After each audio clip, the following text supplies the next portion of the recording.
Hey guys, in this video we're going to be talking about should you or should you not buy a 6.0 powerstroke. For starters, we're going to get into price. These are the cheapest, well, one of the cheapest diesel trucks you can buy. You can get one of these things running for, $5,500, $6,000. Now obviously it ain't going to be the nicest thing in the world, but if you're looking for just a good work truck, that's pretty well about what you'll expect to pay. Now, second off, we're going to get into the truck itself. These trucks have great transmissions.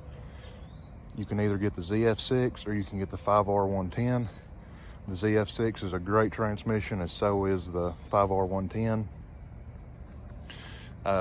Motors, my advice would be to get one that's stock and been papawed, because if you get one that's been tuned or had any work done to it, chances are it's been beat pretty bad. And obviously, if you're watching this, you pretty well know what 6.0 problems happen. Not only do these have really good transmissions, but they also have really good suspension and axles. If you can get one of the 05 to 07 trucks, I would recommend it because they have the coil spring. They tend to have a little bit more value to them. The 03 and 04 trucks have 16-inch brakes versus the 05 to 07s have 17-inch. So obviously the 05 to 07s are going to stop better too. But you kind of, with these trucks at their age, you kind of got to get what you can get. Rust is a big issue with these trucks. The main common areas on these are cab corners and rockers, just like any pickup truck. But one of the major areas that's an issue is right down here in your bed rails. These trucks don't really tend to have very many bed floor issues, but the bed rails are almost always rusted out. Now we get into mechanical stuff. Everybody knows the head gasket issues that these trucks have. If anybody doesn't know, on a truck that's got a factory coolant tank, or if it's an early one, it'll have a max and a minimum. But they ended up finding out that your minimum line is actually the max that this thing will hold without pushing coolant. So if this thing has been overfilled, don't think head gaskets, because if it's overfilled, it's probably going to push it. Another thing is make sure that it doesn't have any hot no start issues or any cold no start issues. Another thing is to ask about oil coolers. I'll show you how to look for those in just a minute to make sure your oil cooler's good.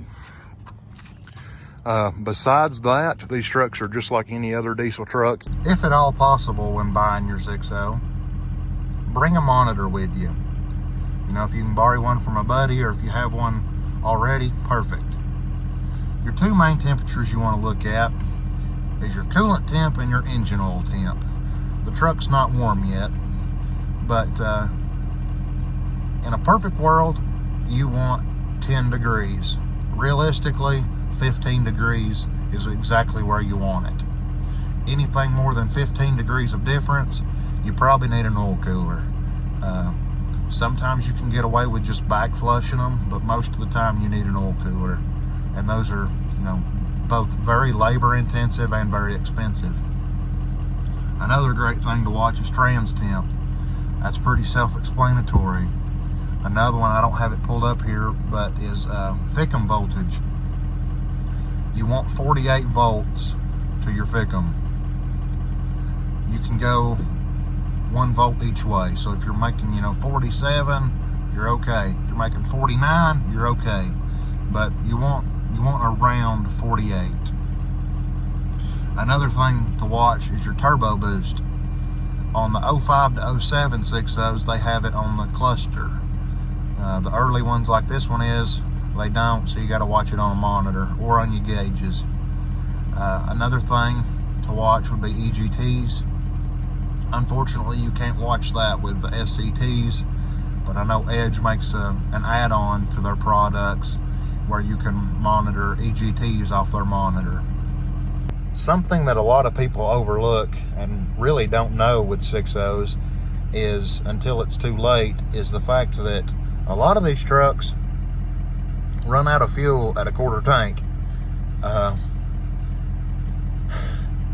Only way to fix that is to either get a sump for it or get an all new tank and everything in your tank.